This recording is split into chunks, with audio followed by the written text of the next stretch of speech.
Bonjour tout le monde. Alors tout d'abord, j'aimerais remercier le CIFAL et son directeur, Monsieur Loubert, de nous avoir donné l'opportunité de vous faire cette présentation. Et puis merci à tous d'être présents. Donc notre présentation d'aujourd'hui va parler un petit peu de la pandémie Covid-19 et de son impact sur l'industrie pharmaceutique en général et l'industrie pharmaceutique algérienne en particulier. Donc l'agenda d'aujourd'hui portera sur, au début on parlera un petit peu de l'évolution de la pandémie Covid-19, ensuite on parlera de l'évolution de la vaccination dans le monde et en Algérie.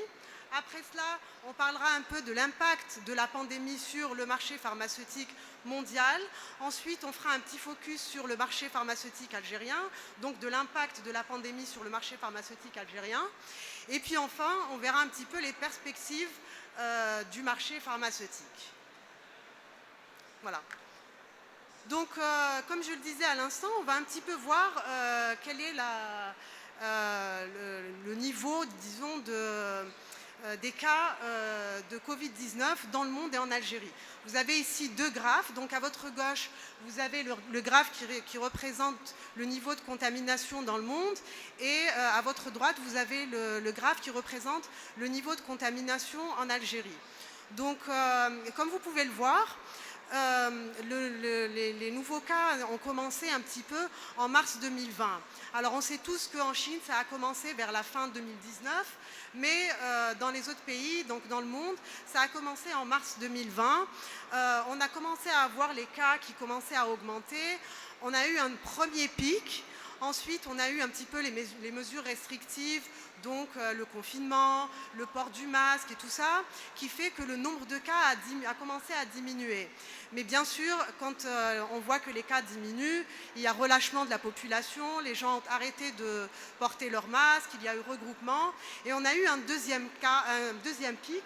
Alors, ce deuxième pic qui est à prendre un petit peu avec des pincettes, parce qu'on a l'épidémie un peu en Inde qui a impacté ce deuxième pic. Le nombre de cas en Inde était tellement important que ça a un petit peu bouleversé le nombre de cas dans le monde. Ensuite, on a eu le nombre de cas qui a commencé à baisser progressivement et ça coïncide un petit peu avec la vaccination qui s'est accélérée dans le monde et surtout dans les pays développés. Maintenant, si on voit le deuxième graphe qui est celui de l'Algérie, on va voir que, pareil que partout dans le monde, les premiers cas ont apparu un petit peu en mars 2020. On a eu un premier pic. Ensuite, pareil que partout dans le monde, il y a eu couvre-feu, port du masque obligatoire. Et donc, les cas ont commencé à diminuer. Ensuite, comme partout dans le monde, relâchement de la population. On a arrêté de porter des masques. On a commencé à se regrouper. Et on a eu un second pic. On se rappelle tous à la fin d'année 2020 où les hôpitaux étaient saturés et le nombre de cas a atteint des chiffres qu'on n'avait pas vus avant. Et donc, il y a eu de nouvelles mesures restrictives après ça. Et du coup, il y a eu une rebaisse des cas en Algérie. Et puis, malheureusement, dernièrement, comme vous pouvez le voir sur le petit rond là qui est zoomé, on commence à avoir le nombre de cas qui commence à augmenter de manière assez dramatique. Et malheureusement, pour le moment, ça commence à augmenter. Alors, en préparant cette présentation, je voulais vous parler un petit peu de mon expérience personnelle. Il y a 3 semaines, je suis allée donc à la polyclinique de Sidi Yahia, qui est juste à côté de nos locaux, pour me faire vacciner. Donc j'y vais sans rendez-vous, sans ma'rifa, sans rien du tout. J'y vais, 5 minutes après, je me fais vacciner, je sors. Donc je me suis posé la question et je me suis dit, est-ce que c'est normal? Apparemment, les Algériens ne veulent pas se faire vacciner. Donc il y a une petite réticence à la vaccination. Alors qu'on voit qu'ailleurs dans le monde, la vaccination fait que les cas commencent à diminuer. Hier, j'y vais pour faire ma deuxième dose et j'arrive à 9 h du matin, je me fais vacciner à midi. Donc il m'a fallu 3 heures pour avoir ma deuxième dose. Donc peut-être que les Algériens commencent à se rendre compte que la vaccination est importante. L'avenir nous le dira. Donc cela fait un petit peu ma transition pour ma slide d'après. Ici, on va voir un petit peu le nombre de personnes qui sont vaccinées dans le monde et en Algérie. Donc on voit que le pourcentage de la population vaccinée dans le monde a atteint 11,1%. On voit qu'on a choisi quelques pays, donc on voit qu'en Angleterre, on est à pratiquement 50%. En France, on est à 31,4%. Le Maroc, qui est le pays de la région qui a le plus vacciné, donc ils sont à 25,1%. Alors je vais commencer par la Tunisie, je vais laisser l'Algérie vers la fin, je vous dirai pourquoi. Alors la Tunisie, ils sont à 4,7% de taux de vaccination pour le moment, alors qu'il y a un taux quand même assez bas, qui est bien au-dessous de la moyenne mondiale qui est de 11,1%. Et pour l'Algérie, on est à 5,8%. Alors pourquoi j'ai laissé l'Algérie à la fin? Vous voyez, il y a une petite étoile devant le 5,8%. C'est parce que les chiffres que nous avons trouvés, officiels que nous avons trouvés, représentent les gens qui ont eu une seule dose uniquement. Donc on n'a pas réussi à trouver de chiffres pour les 2 doses. Alors que les autres pays que vous voyez là, c'est les personnes qui ont eu leurs 2 doses. Voilà. Donc maintenant, je vais vous parler un petit peu de l'impact de la pandémie sur la croissance économique dans la région. Donc on sait qu'il y a eu un gros impact économique mondial dû à la pandémie. Maintenant, la région n'y a pas échappé, on a eu un gros impact économique aussi. Alors comme vous pouvez le voir sur le graphe du haut qui représente la croissance du PIB dans les pays de la région en 2019, le graphe du bas représente l'impact plutôt la croissance du PIB en 2020 dans la région. Donc comme vous pouvez le voir, sur le graphe du haut, vous allez voir que la croissance est positive pour pratiquement tous les pays de la région, mis à part le Liban qui a une croissance négative. Par contre, comme vous pouvez le voir sur le graphe du bas, donc en 2020, toutes les croissances de tous les pays de la région sont négatives, mis à part l'Égypte qui fait une petite croissance positive. Alors pour le Liban qui se détache un petit peu ici, je ne sais pas si la pandémie est le facteur majeur de cette grosse baisse de la croissance du PIB, mais ce qui est sûr, c'est que ça n'a pas aidé le pays. Alors, pour parler plus précisément de l'Algérie, donc on a eu un taux de croissance de 0,8% en 2019 pour avoir un taux de croissance alors je ne vois pas très bien, de moins 6% en 2020. Alors on sait que l'Algérie est un exportateur du pétrole. Donc on sait que l'exportation du pétrole a été impactée par la pandémie. On sait aussi que le prix du pétrole a connu les prix les plus bas en 20 ans. Mais on sait aussi qu'il y a eu des réformes économiques en Algérie, qu'il y a on appelle ça une diversification. Donc on estime qu'on va avoir à peu près une croissance de 2,9% pour 2021. Voilà, maintenant pour entrer un petit peu dans le vif du sujet, je sais que vous êtes tous là pour savoir quel est l'impact sur l'industrie pharmaceutique. Voilà, donc il y a eu quand même pas mal d'impact. Là on va parler de l'impact sur le monde, pas sur l'Algérie, on va aller sur l'Algérie un peu plus tard. Donc on va voir qu'il y a eu un impact sur l'innovation. On sait que les laboratoires pharmaceutiques ou l'industrie pharmaceutique, ils ont eu quand même des baisses des ventes, ce qui a quand même ralenti le lancement de nouveaux produits. On a aussi le retard des traitements non Covid, parce que les médecins ont fait un focus sur les patients Covid, donc les patients non Covid les patients non Covid n'ont pas pu être traités. Bref, donc ensuite on a un impact sur les matières premières. On sait que le prix des matières premières a augmenté et il y a eu aussi une pénurie des matières premières, ce qui a beaucoup impacté l'industrie pharmaceutique. On a aussi un impact sur la projection de croissance. Donc on sait que les pays qui ont vu leur croissance baisser vont diminuer leurs dépenses pharmaceutiques. Et on sait que l'Algérie est un pays qui dépense beaucoup dans la santé. On a eu aussi une recrudescence de la demande pour les maladies symptomatiques, pour les raisons qu'on connaît. On a aussi une limitation des interactions face-to-face, que ce soit les interactions face-to-face médecin-patient ou même laboratoire médecin. On sait qu'au début de la pandémie, il y a eu arrêt total de toutes les interactions entre les visiteurs médicaux et leurs médecins. Ça a repris timidement un peu après, et puis là, ça reprend de manière pratiquement normale. Et puis, on a aussi les restrictions du voyage et du tourisme médical, bon, qui ne nous impactent pas, nous, forcément, mais qui impactent quand même pas mal de nos pays voisins. Voilà. Donc, pour rester un petit peu sur le même thème, je disais que ça a impacté un petit peu le lancement des nouveaux produits. Alors, je disais tout à l'heure que la baisse des ventes des laboratoires pharmaceutiques avait impacté le lancement de nouveaux produits, mais il y a aussi le processus réglementaire qui a été beaucoup ralenti. Donc ça aussi, ça a impacté le lancement des nouveaux produits. On a aussi l'interaction entre le médecin et le patient qui a été impactée. Ça aussi, ça a ralenti le lancement de nouveaux produits. On a aussi les initiations des patients des patients au traitement. Donc ça aussi, ça a été impacté. Pourquoi? Alors d'une, parce que les patients n'allaient pas voir leur médecin, et puis aussi parce que les médecins avaient fait un focus sur les patients Covid.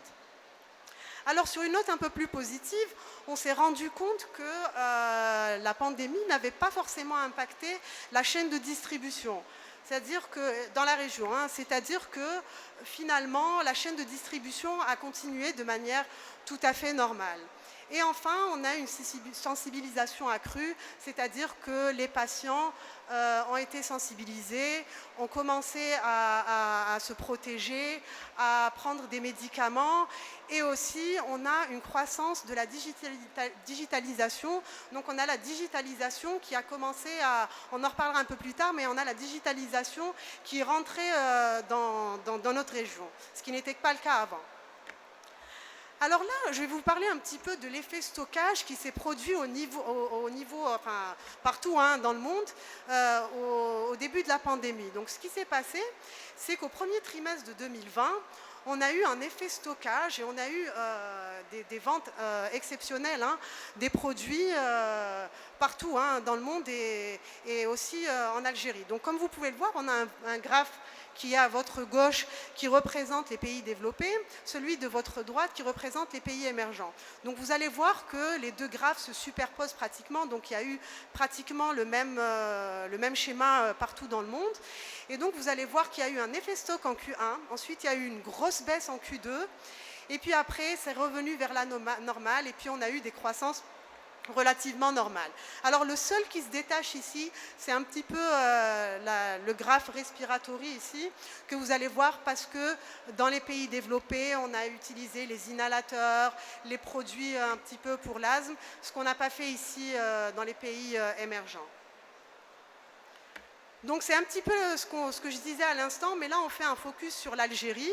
Donc pareil, il y a eu un effet de stock en Q1, donc il y a eu une croissance exceptionnelle de plus 12% qu'on n'avait pas vu depuis très très très longtemps en Algérie. Ensuite en Q2, donc, il y a eu l'effet contraire, on a eu moins 24%. Ce qui est tout à fait normal parce qu'il y a eu un gros stock et puis on s'est rendu compte quand même que la chaîne d'approvisionnement était normale, donc il y a eu une baisse des ventes. Ensuite, il y a eu plus 8% en Q3 pour un retour à peu près à la normale et puis on est après sur des tendances relativement normales. Voilà, donc ce qu'on a voulu faire ici, donc on parle toujours de l'effet stockage, mais on a voulu faire le différentiel entre les maladies chroniques et les maladies aiguës pour voir un petit peu est-ce que cette pandémie ou cet effet stockage avait impacté plus les maladies chroniques, les maladies aiguës ou les médicaments qui étaient considérés comme traitement pour le Covid.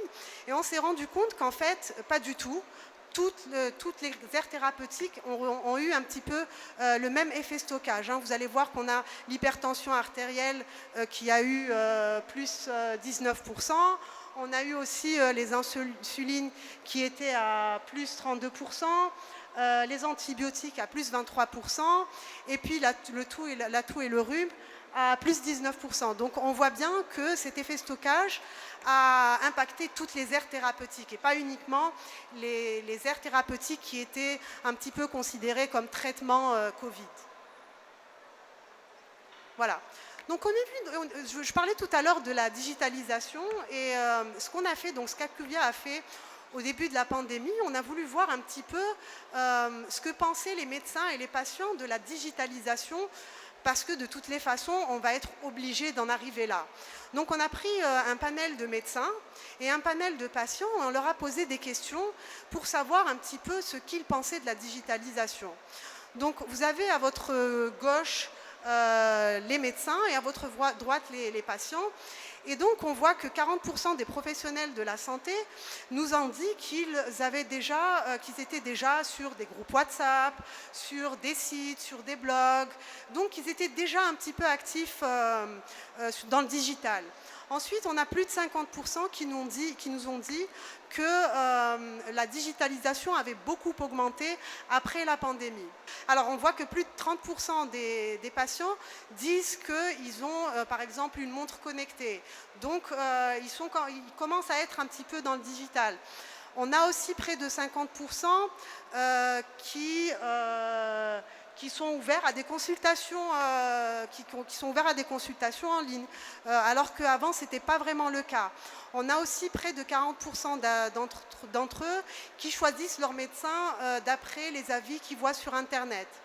Et puis enfin, on a près de 50% des patients qui recoupent les prescriptions de leur médecin avec ce qu'ils trouvent sur Internet. Alors je vous laisse me dire est-ce que c'est bien ou c'est pas bien, mais en tout cas, les chiffres sont là.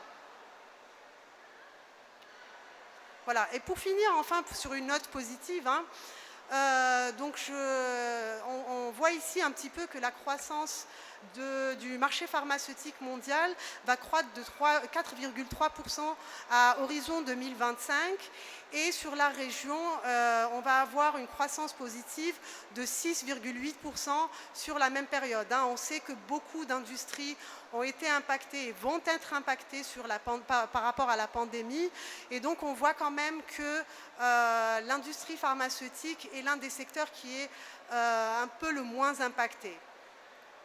Et donc là, pour parler plus précisément de l'industrie pharmaceutique algérienne, on considère aussi qu'il va y avoir une croissance de 4,7%, pareil, à horizon 2025, pour atteindre 2,9 milliards de dollars en 2025. Et là, on parle uniquement du retail, on n'a pas les chiffres de l'hospitalier. Donc, c'est quand même encourageant pour l'industrie. Alors, pourquoi on estime cela ? Parce que déjà, on a une population de plus de 65 ans qui est croissante. On a aussi un taux de naissance qui est très élevé. On a aussi une incidence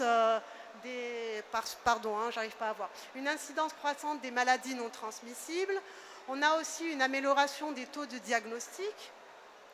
Nous avons aussi un système de remboursement qui est très performant en Algérie. On a aussi une montée en puissance de l'industrie pharmaceutique locale, c'est ce que disait mon collègue juste avant. On a aussi la création du ministère de l'industrie pharmaceutique. C'est un ministère où on ne trouve pas dans beaucoup de pays. Ça prouve quand même la volonté du gouvernement de développer cette industrie. Et enfin, on a l'entrée en vigueur de l'ANPP. Voilà. Écoutez, merci beaucoup de votre attention et si vous avez des questions, n'hésitez pas.